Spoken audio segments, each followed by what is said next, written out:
नमस्कार किसान भाइयों और खेती से जुड़े सभी साथियों। आज हम जिस विषय पर चर्चा को और गहरा करने जा रहे हैं वह आधुनिक खेती का सबसे बड़ा आधार है और साथ ही सबसे बड़ा सवाल भी। वह है एनपीके खाद। पिछले भाग में हमने संक्षेप में बात की थी, लेकिन आज हम इस विषय की एक एक परत खोलेंगे। हम अगले 20 मिनट तक खेत की मेड़ पर बैठकर होने वाली तसल्ली बख्श बातचीत की तरह इस पूरे विज्ञान को समझेंगे। हम न केवल ये जानेंगे कि ये काम कैसे करता है, बल्कि ये भी देखेंगे कि हमारी मिट्टी के अंदर रासायनिक तौर पर क्या हलचल होती है, अलग अलग फसलों में इसकी मांग कैसे बदलती है और भविष्य में हमें किस दिशा में जाना है। ये चर्चा इसलिए भी जरूरी है क्योंकि खाद की एक बोरी अब सिर्फ खेती की लागत नहीं, बल्कि हमारी जमीन की सेहत का फैसला करने वाली चीज बन गई है। तो चलिए इस सफर की शुरुआत करते हैं विस्तार से। सबसे पहले हमें खेती के इतिहास के उस पन्ने को पलटना होगा जब एनपीके का इतना शोर नहीं था। पहले हम गोबर की खाद, कंपोस्ट और हरी खाद पर निर्भर थे।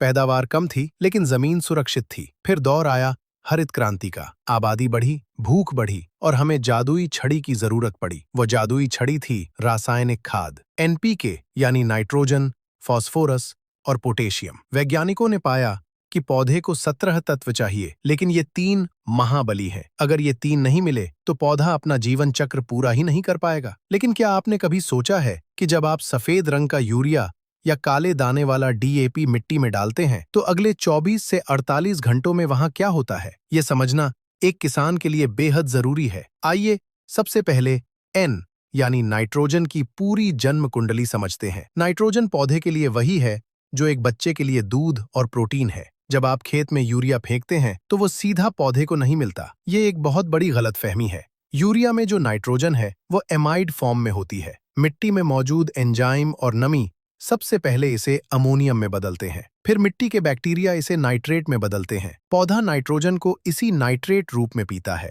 ये प्रक्रिया तापमान पर निर्भर करती है। अगर ठंड ज्यादा है तो यूरिया को काम करने में 7 से 8 दिन लग सकते हैं। गर्मी में ये काम 3 दिन में हो जाता है। पौधे के अंदर जाकर नाइट्रोजन का मुख्य काम है फोटोसिंथेसिस की मशीनरी को तैयार करना। ये पौधे की हर कोशिका में प्रोटोप्लाज्म बनाता है जो जीवन का आधार है। जब नाइट्रोजन भरपूर मिलता है तो पौधे में ऑक्सिन नाम का हार्मोन बनता है जो पौधे की लंबाई बढ़ाता है। आपने देखा होगा कि यूरिया डालते ही फसल एकदम से काली हरी, डार्क ग्रीन हो जाती है और तेजी से भागती है। ये नाइट्रोजन का जादू है। लेकिन यहाँ एक पेंच है। अगर नाइट्रोजन कम हुआ तो पौधा पीला पड़ेगा और ये पीलापन सबसे पहले पुरानी यानी नीचे की पत्तियों पर आएगा। पत्तियां वी आकार में पीली पड़ेंगी। क्यों? क्योंकि पौधा बहुत चालाक है। जब उसे लगता है कि नाइट्रोजन कम है तो वो पुरानी पत्तियों से नाइट्रोजन खींचकर नई कोपलों को दे देता है ताकि उसका वंश आगे बढ़ता रहे। लेकिन अगर नाइट्रोजन ज्यादा हो गया तो फसल रसीली और बहुत कोमल हो जाएगी। ऐसी फसल पर कीड़े और बीमारियां चुंबक की तरह खींचे चले आते हैं। तना कमजोर हो जाता है और थोड़ी सी हवा चलने पर फसल गिर जाती है, जिसे हम लॉजिंग कहते हैं। अब चलते हैं दूसरे अक्षर पी यानी फास्फोरस की गहराई में। किसान भाई अक्सर डीएपी, डीआई अमोनियम फॉस्फेट का इस्तेमाल करते हैं। फास्फोरस का स्वभाव नाइट्रोजन से बिल्कुल उल्टा है। नाइट्रोजन आवारा है, पानी के साथ बह जाता है, हवा में उड़ जाता है। लेकिन फास्फोरस आलसी है। ये मिट्टी में जहां गिरता है वहीं पड़ा रहता है। ये मुश्किल से 1-2 इंच भी नहीं खिसकता। इसीलिए कृषि वैज्ञानिक बार बार कहते हैं कि फास्फोरस वाली खाद को हमेशा जड़ क्षेत्र में या बुवाई के समय नीचे डालना चाहिए। अगर आप खड़ी फसल में ऊपर से डीएपी फेंक रहे हैं तो मान लीजिए कि आप अपना पैसा बर्बाद कर रहे हैं, क्योंकि वह जड़ों तक पहुंचेगा ही नहीं। फास्फोरस को पौधे की एनर्जी करेंसी कहा जाता है। जैसे हमें काम करने के लिए रुपए चाहिए, पौधे की कोशिकाओं को काम करने के लिए एटीपी चाहिए, और यह एटीपी फास्फोरस से बनता है। जब बीज अंकुरित होता है तो जड़ें बनाने का काम फास्फोरस का है। अगर जड़ें गहरी नहीं होंगी तो पौधा सूखा कैसे बर्दाश्त करेगा? इसके बाद जब फसल जवान होती है और उसमें फूल आने का समय होता है, तब फास्फोरस एक प्रजनन डॉक्टर की भूमिका निभाता है। ये तय करता है कि फूल झरे नहीं बल्कि फल में बदलें। अगर आपके खेत में फास्फोरस की कमी है तो आप देखेंगे कि पौधे की पत्तियां हल्की बैंगनी या जामुनी रंग की हो रही हैं। ऐसा अक्सर सर्दियों में मक्का या आलू की फसल में देखने को मिलता है। पौधे की बढ़त रुक जाएगी और फूल बहुत कम आएंगे। अब बात करते हैं तीसरे साथी के यानी पोटेशियम की। इसे अक्सर द नेग्लेक्टेड न्यूट्रिएंट या उपेक्षित पोषक तत्व कहा जाता है। किसान यूरिया और डीएपी तो खूब डालते हैं, लेकिन पोटाश पर हाथ खींच लेते हैं, जबकि पोटाश पौधे का इम्यूनिटी बूस्टर है। इसे आप पौधे का यातायात पुलिसकर्मी भी कह सकते हैं। पौधे की पत्तियों में जो खाना बनता है, ग्लूकोज, उसे गोदाम यानी फल, दाने या आलू, गन्ने के तने तक पहुंचाने का काम पोटाश करता है। अगर आप चाहते हैं कि गेहूं का दाना मोटा और चमकदार हो, आलू का साइज बड़ा हो, फल में मिठास हो और सब्जी का रंग आकर्षक हो, तो ये काम सिर्फ और सिर्फ पोटाश कर सकता है। पोटाश का एक और बहुत ही दिलचस्प काम है। ये पौधे को प्यास से बचाता है। पत्तियों के नीचे छोटे छोटे छिद्र होते हैं, जिन्हें स्टोमेटा कहते हैं। पोटाश इन छिद्रों का गार्ड है। जब धूप तेज होती है और पानी की कमी होती है, तो पोटाश इन छिद्रों को बंद कर देता है ताकि पौधे का पानी न उड़े। जिन खेतों में पोटाश सही मात्रा में डाला जाता है, वहां की फसल पाले, फ्रॉस्ट और सूखे दोनों को आसानी से झेल जाती है। अगर पोटाश की कमी हुई, तो पत्तियों के किनारे ऐसे जलने लगते हैं जैसे किसी ने माचिस लगा दी हो। इसे मार्जिनल फायरिंग कहते हैं। तना कमजोर रहता है और फसल में रोग प्रतिरोधक क्षमता खत्म हो जाती है। अब जब हमने इन तीनों के काम करने के तरीके को बहुत गहराई से समझ लिया है, तो चलिए अब इनके नफा नुकसान की किताब खोलते हैं। ये समझना इसलिए जरूरी है क्योंकि आज का किसान असमंजस में है। एक तरफ उत्पादन का दबाव है, दूसरी तरफ मिट्टी की पुकार है। एनपीके खादों के फायदे यानी प्रोज की बात करें तो सबसे बड़ा फायदा है खाद्य सुरक्षा। भारत की आबादी 140 करोड़ के पार जा रही है। इतनी बड़ी आबादी का पेट भरने के लिए हमें सघन खेती, इंटेंसिव फार्मिंग करनी पड़ती है। एक साल में 3-3 फसलें लेनी पड़ती हैं। जमीन को आराम नहीं मिलता। ऐसे में जमीन से जो पोषक तत्व निकलते हैं, उनकी भरपाई इतनी तेजी से सिर्फ रासायनिक खाद ही कर सकती है। गोबर की खाद में नाइट्रोजन मुश्किल से 0.5% होती है, जबकि यूरिया में 46%। यानी एक कट्टा यूरिया जितनी नाइट्रोजन देने के लिए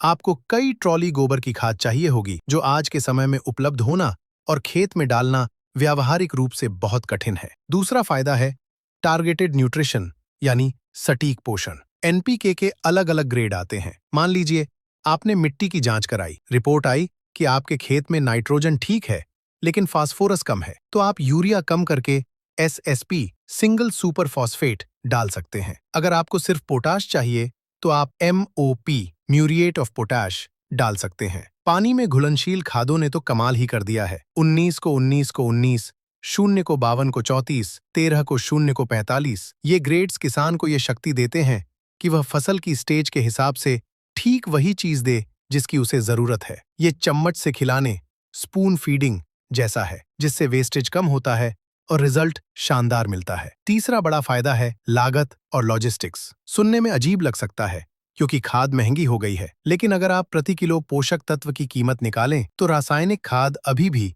जैविक स्रोतों के मुकाबले सस्ती और सुगम पड़ती है। इसे एक जगह से दूसरी जगह ले जाना, स्टोर करना और खेत में छिड़कना बहुत आसान है। ये मजदूरों की कमी वाले दौर में बहुत बड़ा वरदान है। लेकिन दोस्तों, तस्वीर का दूसरा पहलू बहुत डरावना है। एनपीके के अंधाधुंध और असंतुलित प्रयोग के नुकसान कॉन्स अब कैंसर की तरह फैल रहे हैं। सबसे पहला और गहरा नुकसान है मिट्टी की संरचना का विनाश। हमारी मिट्टी सिर्फ रेत और धूल नहीं है, ये एक जीवित तंत्र है। इसमें ह्यूमस होता है जो कणों को आपस में जोड़कर रखता है ताकि हवा और पानी का आवागमन हो सके। लगातार एनपीके डालने से और कार्बनिक खाद गोबर/कचरा न डालने से मिट्टी का ऑर्गेनिक कार्बन घट गया है। मिट्टी ईंट जैसी सख्त हो गई है। जब बारिश होती है तो पानी जमीन के अंदर नहीं रिसता बल्कि बह जाता है, और जब धूप निकलती है तो जमीन फट जाती है। जड़ों को सांस लेने की जगह नहीं मिलती। हम अपनी धरती माँ को सीमेंट के फर्श में बदल रहे हैं। दूसरा नुकसान है मिट्टी का रासायनिक संतुलन बिगड़ना। हर खाद का अपना एक पीएच प्रभाव होता है। जैसे यूरिया और डीएपी लगातार डालने से मिट्टी अम्लीय एसिडी होती जा रही है। जब मिट्टी का पीएच 6 से नीचे या 8 से ऊपर चला जाता है तो एक अजीब घटना होती है। मिट्टी में पोषक तत्व मौजूद होते हैं लेकिन वे लॉक हो जाते हैं। पौधा उन्हें ले नहीं पाता। किसान ऊपर से और खाद डालता है लेकिन फसल को लगता नहीं। ये वही बात हुई कि सामने भोजन की थाली रखी है लेकिन मुंह पर टेप लगा हुआ है। इसे फिक्सेशन की समस्या कहते हैं, जो अंधाधुंध एनपीके के इस्तेमाल से बढ़ रही है। तीसरा बड़ा नुकसान सूक्ष्म पोषक तत्वों की कमी और लॉ ऑफ मिनिमम। इसे ध्यान से समझिएगा। जर्मनी के एक वैज्ञानिक ने लॉ ऑफ मिनिमम दिया था। उन्होंने कहा था कि अगर एक लकड़ी की बाल्टी में 10 फट्टे लगे हैं और उनमें से एक फट्टा टूटा हुआ है तो बाल्टी में पानी उतना ही भरेगा जितना वो टूटा हुआ फट्टा है, भले ही बाकी फट्टे कितने भी ऊंचे क्यों न हों। हमारे खेतों में यही हो रहा है। हम एनपीके तो भर भर के डाल रहे हैं, लेकिन जिंक,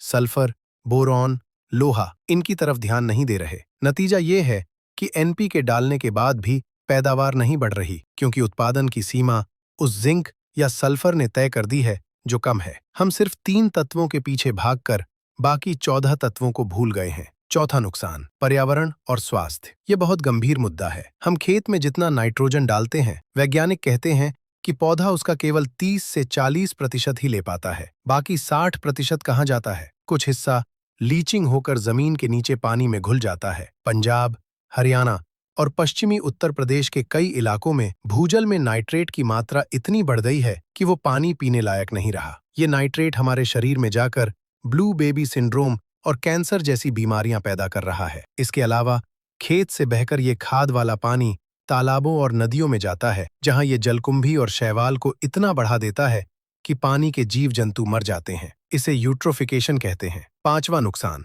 कीड़ों और बीमारियों का चक्र। ये एक कड़वा सच है कि ज्यादा यूरिया वाली फसल कीड़ों को दावत देती है। पौधे की कोशिकाएं पतली हो जाती हैं, उनमें रस भर जाता है। माहू, तेला, सुंडी ये सब नरम और रसीले पौधों पर हमला करते हैं। फिर किसान कीड़ा मारने की दवा डालता है, इससे मित्र कीट भी मर जाते हैं। फिर और खाद, फिर और कीड़ा, फिर और दवा। किसान इस विषैले चक्र में फंसता चला जाता है और उसकी खेती की लागत बढ़ती जाती है, मुनाफा घटता जाता है। तो अब सवाल आता है, रास्ता क्या है? क्या हम एनपीके डालना छोड़ दें? नहीं, ये संभव नहीं है। अगर हमने अचानक बंद कर दिया तो देश में भुखमरी के हालात हो सकते हैं। हमें स्मार्ट खेती या संतुलित खेती की तरफ लौटना होगा। इसका मतलब है इंटीग्रेटेड न्यूट्रिएंट मैनेजमेंट, INM। इसका समाधान कुछ चरणों में है। सबसे पहले अपनी मिट्टी की जांच करवाएं। डॉक्टर भी दवाई देने से पहले खून की जांच कराता है, तो हम बिना मिट्टी की जांच के खाद क्यों डालते हैं? सॉइल हेल्थ कार्ड को गंभीरता से लें। दूसरा, 4R के सिद्धांत को अपनाएं। राइट सोर्स, सही खाद का चुनाव, राइट रेट, सही मात्रा, राइट टाइम, सही समय, और राइट प्लेस, सही जगह।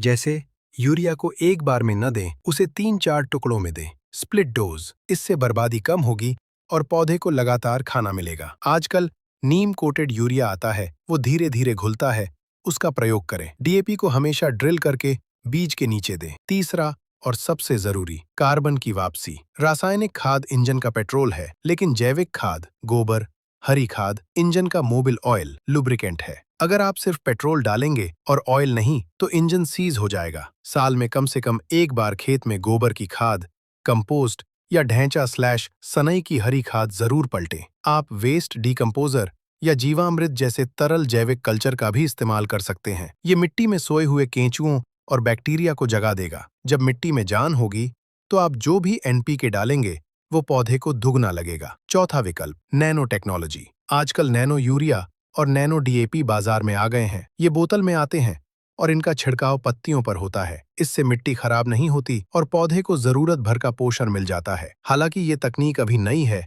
और किसान इसे धीरे धीरे अपना रहे हैं, लेकिन ये भविष्य की एक उम्मीद है। अंत में दोस्तों, हमें ये समझना होगा कि NPK खाद फसल के लिए अमृत है या जहर। ये इस बात पर निर्भर करता है कि इसे डालने वाला हाथ कितना समझदार है। अति हर चीज की बुरी होती है। खेती में हमें अब उत्पादन के साथ साथ पोषण और संरक्षण पर भी ध्यान देना होगा। मिट्टी हमारी धरोहर है, हमें इसे अपनी आने वाली पीढ़ियों को उसी उपजाऊ हालत में सौंपना है जैसी हमें अपने पूर्वजों से मिली थी, न कि बंजर बनाकर। तो अगली बार जब आप खाद का कट्टा उठाएं, तो एक पल के लिए सोचें कि क्या मेरे खेत को वाकई इसकी जरूरत है? क्या मैं इसे सही तरीके से डाल रहा हूं? क्या मैंने अपनी मिट्टी को कुछ जैविक भोजन दिया है? अगर हम इन सवालों के जवाब खोज लेंगे, तो NPK हमारा दोस्त बना रहेगा, दुश्मन नहीं बनेगा। उम्मीद है कि इस विस्तार पूर्वक चर्चा से आपके मन में NPK को लेकर जो भी सवाल थे, वे सुलझ गए होंगे। खेती सिर्फ मेहनत का नहीं, विज्ञान का भी नाम है। जागरूक बने और समझदारी से खेती करें। इस जानकारी को अपने साथी किसान भाइयों के साथ चौपाल पर, चाय की दुकान पर जरूर साझा करें, क्योंकि ज्ञान बांटने से ही बढ़ता है। आप सभी की फसलों में बरकत हो, इसी कामना के साथ धन्यवाद। जय जवान, जय किसान।